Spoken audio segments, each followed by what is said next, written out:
বাংলাদেশের সাবেক রাষ্ট্রপতি ও মুক্তিযুদ্ধের অন্যতম সেক্টর কমান্ডার জিয়াউর রহমানের হত্যাকাণ্ডে 4 দশক পূর্ণ হয়েছে। 1981 সালের 30 মে চট্টগ্রামে এক ব্যর্থ সামরিক অভ্যুত্থানের মধ্য দিয়ে তার জীবনের ইতি ঘটে। তবে তার মৃত্যু যতটা আলোচিত, তার শাসনামলও ততটাই বিতর্কিত ও বহুমাত্রিক। 1975 সালের 15 আগস্ট জাতির পিতা শেখ মুজিবুর রহমান হত্যাকাণ্ডের পর বাংলাদেশে যে রাজনৈতিক অস্থিরতা ও সেনাবাহিনীর ভেতরে চরম বিশৃঙ্খলা তৈরি হয়, সেই প্রেক্ষাপটে ক্ষমতার কেন্দ্রে উঠে আসেন জিয়াউর রহমান। অল্প সময়ের মধ্যেই তিনি রাষ্ট্র ক্ষমতা সুসংহত করেন এবং তার নেতৃত্বে বাংলাদেশ জাতীয়তাবাদী দল বা বিএনপি দেশের অন্যতম প্রধান রাজনৈতিক শক্তিতে পরিণত হয়। জিয়াউর রহমানের শাসনামলে বাংলাদেশের রাজনীতি, অর্থনীতি ও পররাষ্ট্রনীতিতে একাধিক মৌলিক পরিবর্তন ঘটে। এসব পরিবর্তনকে কেউ দেখেন ইতিবাচক সংস্কার হিসেবে, আবার কেউ মনে করেন এগুলো ভবিষ্যতের জন্য বিতর্ক ও সংকটের বীজ বপন করেছে।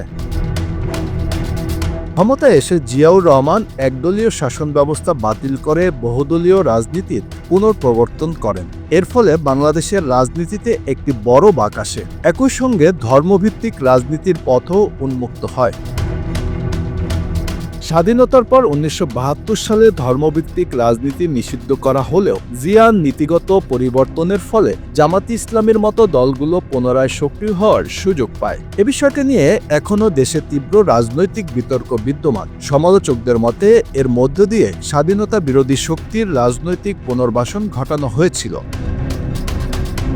মুক্তিযুদ্ধের পর বাংলাদেশের সংবিধানে জাতীয়তাবাদের ভিত্তি ছিল বাঙালি পরিচয়।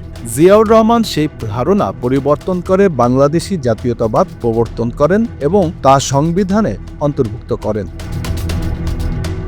প্রয়াত রাষ্ট্রবিজ্ঞানী অধ্যাপক এমাজউদ্দিন আহমদ এই ধারণার পক্ষে যুক্তি দিয়ে বলেন, ভাষা বা সংস্কৃতির চেয়ে ভূখণ্ড ভিত্তিক জাতীয়তাবাদ একটি বহুজাতিক সমাজের জন্য অধিক বাস্তবসম্মত।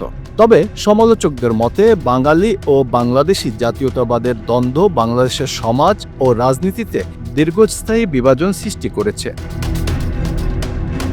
জিয়াউর রহমানের শাসনামলে বাংলাদেশ ভারত ও সোভিয়েত বলয় থেকে বেরিয়ে যুক্তরাষ্ট্র, চীন ও সৌদি আরবের সঙ্গে ঘনিষ্ঠ সম্পর্ক গড়ে তোলে।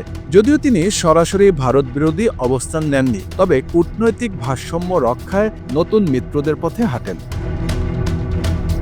তার আমলেই মুসলিম বিশ্বের সঙ্গে বাংলাদেশের সম্পর্ক জোরদার হয় এবং ইসলামী সংহতির ভিত্তিতে সংবিধানে নতুন অনুচ্ছেদ যুক্ত হয়। দক্ষিণ এশীয় আঞ্চলিক জোট সার্ক গঠনে তার ভূমিকা ছিল গুরুত্বপূর্ণ। একই সময়ে বাংলাদেশ জাতিসংঘ নিরাপত্তা পরিষদের অস্থায়ী সদস্য হিসেবেও নির্বাচিত হয়।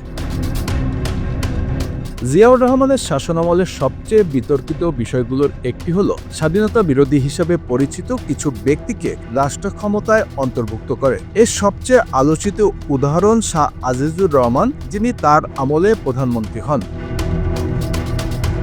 সমালোচকদের মতে এই সিদ্ধান্ত বাংলাদেশের রাজনীতিতে দীর্ঘমেয়াদী নেতিবাচক প্রভাব ফেলেছে। তবে সমর্থকদের ধারণা এটি ছিল জিয়ার বাস্তববাদী ও অন্তর্ভুক্তমূলক রাজনৈতিক কৌশলের অংশ।